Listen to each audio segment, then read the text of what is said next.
Aman ya.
Bekerja sama, oke.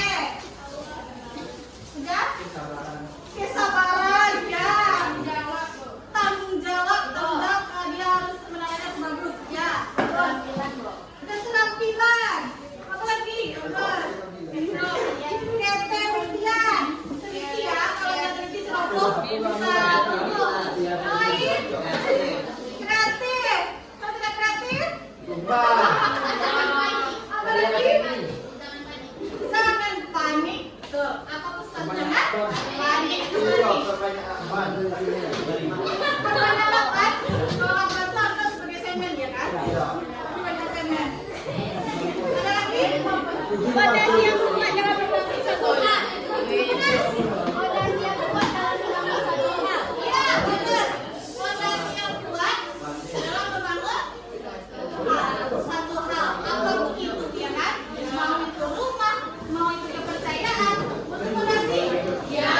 Ya. Nah, itu kegiatan kita hari ini semua yang aku sebutkan itu benar. Ada kekompakan, harus ada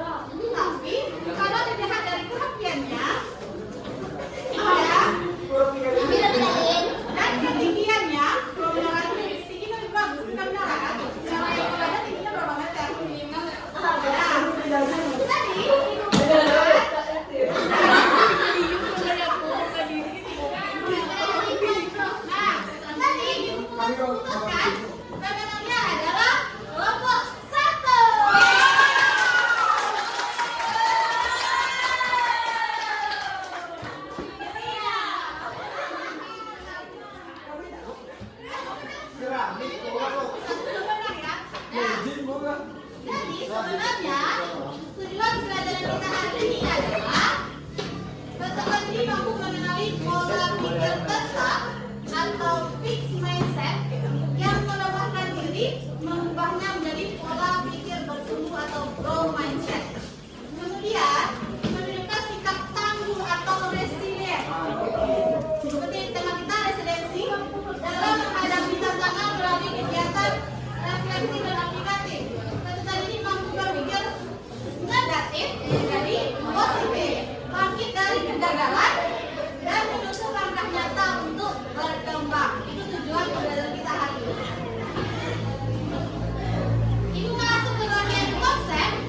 Tadi banyak membahas apa itu resiliensi. Resiliensi itu disebutkan daya lenting. Ya, daya lenting. Daya resiliensi adalah kemampuan seseorang untuk bangkit kembali dari kesulitan, stres, trauma yang dialami dalam hidup. Ini adalah kemampuan untuk beradaptasi, bertahan, bahkan tumbuh lebih kuat setelah menghadapi tantangan.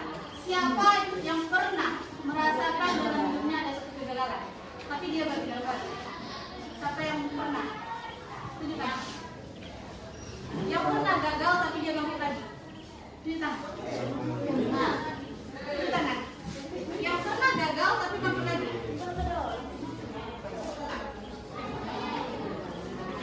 Banyak? Banyak? Berarti banyak yang ada kegagalan dalam hidupnya? Apakah kamu down? Atau stres berhari-hari? Yang lalu itu berlalu, ya? Kita bisa jalani hari ini. Apapun itu dan kita bahas secara dekat. Kenapa daya lenting semakin penting? Pernah dengar sana? Sekarang di TikTok, dan tak tahan dibully sebagai anak yatim siswa SD bunuh diri. Sering diejek tak punya ayah, anak SD di Banyuwangi tewas gantung diri. Siswa SMP bunuh diri saat HP disita. Nah, ini yang banyak terjadi ketika mengalami kegagalan dan dia tidak bisa bangkit. Resiliensinya kecil, daya lentingnya kecil, kekuatannya kecil. Apa yang terjadi? Ini yang kita takutkan. Nah, antara fixed mindset dan growth mindset. Nah, fixed mindset ini adalah pikiran yang tetap. Pikiran yang tetap. Contoh, pikiran tetapnya kamu terlambat pagi hari ke sekolah. Nah, kamu anggap itu hal biasa. Karena kamu sudah menjadi hukum. Itu fixed mindset. Pikiran yang tetap. Kita harus berpikir sebagai growth mindset, berpikir berkembang. Karena kita sebagai manusia adalah berkembang. Kita perbandingkan orang yang sukses. Nah, kalau dia fixed mindsetnya yang berkembang, dia seperti ini. Saya bisa sukses jika punya bakat. Dia hanya mengandalkan bakat saja. Kalau orang yang growth mindset, saya bisa sukses dengan berusaha. Apapun bakatnya, yang penting ada usaha. Kegagalan. Ketika orang berpikiran fixed mindset, dia akan mengatakan saya menyerah. Kalau orang yang growth mindset, saya akan coba lagi. Ya? Apakah kamu seperti itu? Ketika gagal coba lagi? Atau ketika gagal memang saya tidak bisa? Ada juga. Ada juga. Oke, dalam kesulitan, ketika kita fixed mindset berkata saya tidak bisa. Orang fixed mindset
dan grow. Saya percaya bahwa kecerdasan dasar saya adalah sesuatu yang tidak dapat saya ubah terlalu banyak. Fix atau grow? Fix. Ketika saya menghadapi tantangan, saya biasanya menyerah karena saya merasa tidak mampu. Saya percaya bahwa saya dapat meningkatkan kemampuan dan bakat saya jika saya berusaha dan bekerja keras. Saya cenderung menghindari tantangan karena saya takut terlihat bodoh atau gagal. Saya melihat kegagalan sebagai kesempatan untuk belajar dan tumbuh, bukan sebagai bukti ketidakmampuan saya. Usaha dan kerja keras adalah kunci untuk mencapai kesuksesan dan meningkatkan kemampuan saya. Bakat dalam ini adalah faktor terpenting dalam mencapai kesuksesan. Usaha saya tidak cukup jika Anda tidak berbakat. Oke. Berarti kamu sudah bisa membedakan antara fix dan grow. Bagusnya kita memiliki grow mindset. Pikiran grow mindset. Nih, ini ada penelitian dari Carol Esbeck memperkenalkan konsep grow mindset, yakni keyakinan bahwa kemampuan bukan bawaan lahir. Nah, beliau mengatakan kemampuan bukan bawaan lahir, tetapi bisa dikembangkan melalui latihan, strategi yang tepat dan dukungan